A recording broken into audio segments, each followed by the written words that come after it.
पंचमा पाठ, पांचवा पाठ, सूक्ति सुधा, सूक्ति रूपी अमृत।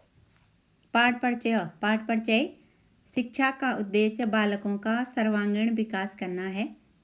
अतएव जीवन में सत प्रेरणा, सदाचार, राष्ट्रभक्ति के सुदृढ़ीकरण व राष्ट्र प्रेम पैदा करने के लिए वेदों तथा पुराणों सहित संस्कृत वाङ्मय की सूक्तियाँ सर्वोत्तम माध्यम हैं।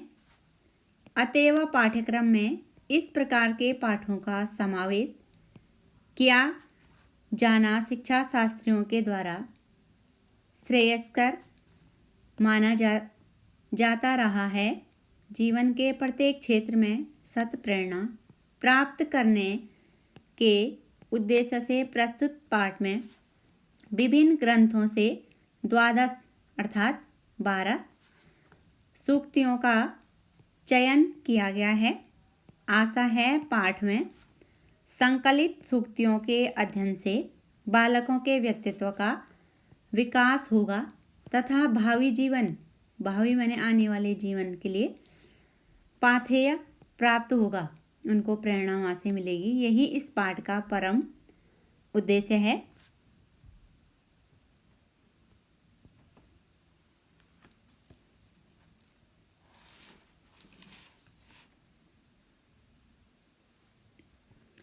पहली सूक्ति है, नीति शतकम से ये ली गई है। सताम संगयो लोके कथमपि ही पुण्यन भवति। इसका भावार्थ हो गया कि सज्जनों की संगति, जो सज्जन लोग होते हैं, संगयो उनकी संगति इस संसार में सरलता से प्राप्त नहीं होती है, बल्कि पूर्व जन्म के पुण्यन अपितु पूर्व जन्म के पुण्यों से वह सज्जनों की संगति हमें प्राप्त होती है। इसलिए सताम मने हमेशा हमें सज्जनों की संगति करनी चाहिए। दूसरी सूक्ति है अथर्ववेद से, भूमिर्मातार दितिनोर जनित्रम।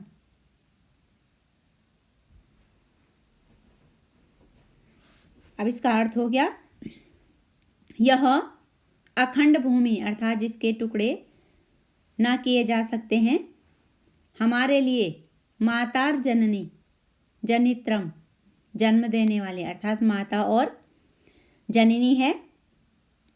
हम जिस प्रकार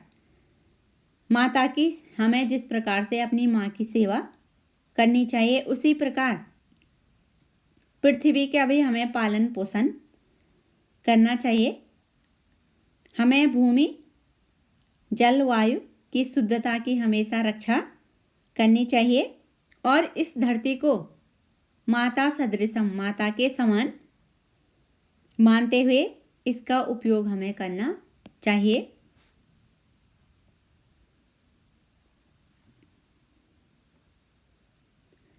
तीसरी सूक्ति है सामवतम अंक 1 से दी गई है।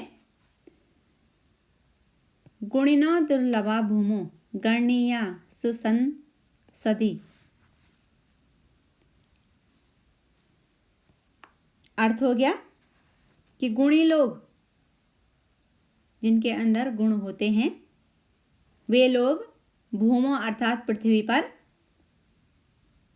गणनीया अर्थात गिनने भर के लिए हैं, अर्थात उनकी संख्या बहुत कम है। अतः गुणी जनों का सदैव हमको आदर करना चाहिए और हमें भी सदा गुणार्जन का, उनके गुणों को अर्जित करने का हमें प्रयास करना चाहिए। अगली सूक्ति है रूपक पुष्पमाला, वहां से ली गई है। अंगीकृतम सुकीर्तिनो परिपालयन्ति अर्थात जो अंगीकार किया गया है, अर्थात सज्जन लोग उसका पालन करते हैं और उनका वचन कभी भी झूठ नहीं जाता है, क्योंकि वे दो अर्थों वाली जो बात है उसको कभी भी नहीं करते हैं। जो कहते हैं वही करते हैं और जो उन्होंने कहा है उसका पालन भी वो करते हैं। इसलिए कभी भी वो जो कहते हैं उसको ही करते हैं। ये नहीं कि कहा कुछ और किया कुछ, जो कहना है उसी को करना है। 5वीं सूक्ति है अभिज्ञान शाकुंतलम। किमिव हि मधुराणाम मंडनम नाकृतीनाम, अर्थात सुंदर आकृति वालों पर सभी वस्त्र और आभूषण सुंदर लगते हैं। यदि शरीर सुंदर है तो सभी कुछ शरीर पर शोभा पाता है, किंतु यदि शरीर सुंदर नहीं है तो वह किसी भी प्रकार से शोभा नहीं देता है। अर्थात कृत्रिम सौंदर्य की अपेक्षा प्राकृतिक सौंदर्य ही सबसे महत्वपूर्ण होता है। इसलिए हमारी जो दृष्टि है, हमारी जो नज़र है, कृत्रिम सौंदर्य की अपेक्षा, कृत्रिम माने जो बनावटी है, बनाया गया है, उसकी अपेक्षा प्राकृतिक सौंदर्य की ओर हमारी दृष्टि अधिक होनी चाहिए और उसी का हमें संरक्षण, उसकी हमें रक्षा और वर्धन, उसको आगे भी बढ़ाना चाहिए। उसको आगे बढ़ाने का हमें प्रयत्न करना चाहिए। अब अगली सूक्ति है 6ठी सूक्ति जीवन मुक्तकम। यहाँ से ली गई है दुखम बिना नैव सुखस्य बोध, अर्थात दुख के बिना सुख का बोध नहीं होता है।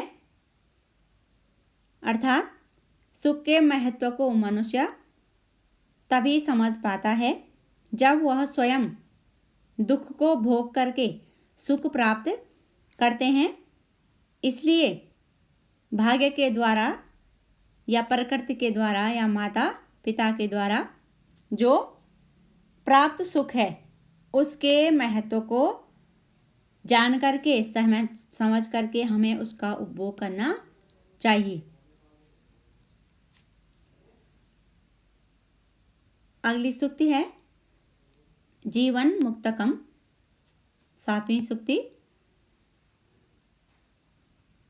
अपथ्य सेवी विसजाम साध्य, अर्थात जो मनुष्य अखाद्य वस्तुओं को खाते हैं, अखाद्य माने जो खाने योग्य नहीं है, और अपेय को पीते हैं जो पीने योग्य नहीं है, उसकी चिकित्सा या उसका इलाज वैद्य भी नहीं कर सकते हैं। इसलिए हमें खाने पीने की वस्तुओं में हमेशा ही सावधानी रखनी चाहिए। केवल जीवा के स्वाद के लिए, जो हमारी जीभ है उसके स्वाद के लिए कुछ भी नहीं खाना चाहिए, अपितु जिससे हमारे शरीर की रक्षा हो, इस प्रकार के भोजन का हमें विचार करके खाद्य वस्तुओं का उपभोग करना चाहिए, उनको हमें खाना चाहिए। अब है 8वीं सूक्ति यजुर्वेद से तन्मे मनो शिव संकल्प मस्तु, मेरा मन, तन्मे मनो, मनो मने मन, शुभ संकल्पों वाला हो। शुभ मने अच्छे विचार मेरे मन में आए और मेरे मन में कभी भी बुरे विचार नहीं आने चाहिए। अच्छे या बुरे विचार सबसे पहले मन में ही आते हैं और उसके बाद क्रिया रूप में परिणित होते हैं, उसके बाद मनुष्य उनको करता है। इसलिए विचारों की शुद्धि मनुष्य के जीवन में अति आवश्यक है।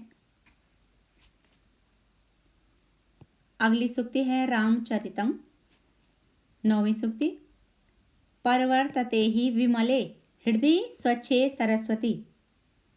इस सूक्ति में कहा गया है पवित्र और स्वच्छ हृदय में ही सरस्वती का वास होता है।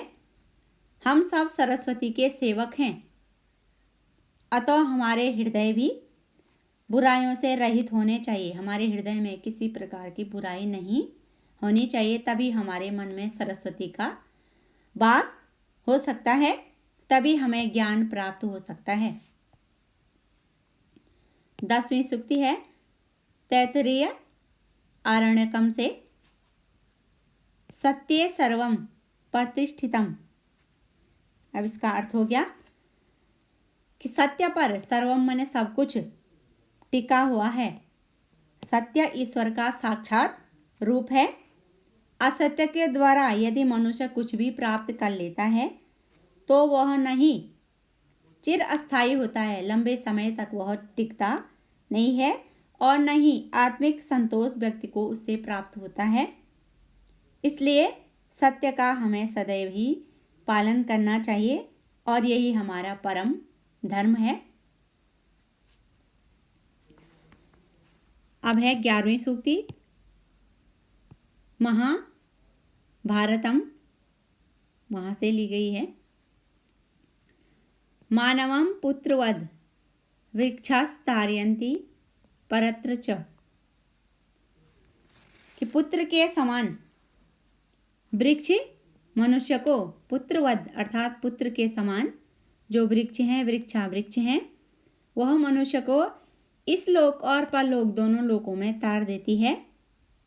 कभी कभी पुत्र को पुत्र, जो कुपुत्र होता है, वह पुत्र धर्म का पालन नहीं करता है, लेकिन मनुष्य के द्वारा जो लगाए गए वृक्ष हैं वह इस लोक और परलोक दोनों लोकों में मनुष्य को सुख प्रदान करता है।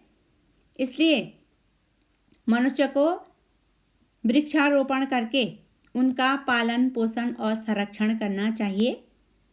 हमारे जीवन के लिए इन वृक्षों की जो उपयोगिता है वे सभी जानते हैं, क्योंकि वृक्ष हमें ऑक्सीजन देते हैं, क्योंकि वे प्राणवायु छोड़ते हैं, तभी हम इस संसार में जीवित रहते हैं। और मनुष्य के द्वारा जो लगाए गए वृक्ष हैं वे वृक्ष प्राणवायु, फल फूल, लकड़ी, छाया प्रदान करके मनुष्य को पुण्य प्रदान करता है।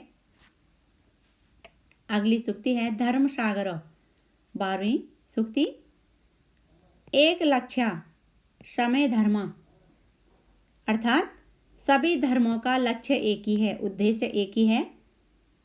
सभी मत उसी ईश्वर के पास जाते हैं, क्योंकि सभी जाति धर्म के लोग यहाँ रहते हैं, लेकिन ईश्वर फिर भी एक ही है। सब उस ईश्वर की उपासना करते हैं और वे सारी जो उनका लक्ष्य है, उनका मत है, उसी ईश्वर के पास उनको ले जाता है। जैसे किसी नौका में नदी पार किया जा सकता है, उसी प्रकार जिस प्रकार नौका से नदी पार की जा सकती है, उसी प्रकार किसी भी मत से ईश्वर की प्राप्ति संभव है। इसलिए मेरा धर्म श्रेष्ठ है और दूसरे का धर्महीन है, ऐसा भाव कभी भी नहीं होना चाहिए, बल्कि सभी मतों के प्रति समान आदर का भाव रखना ही हमारा परम कर्तव्य है।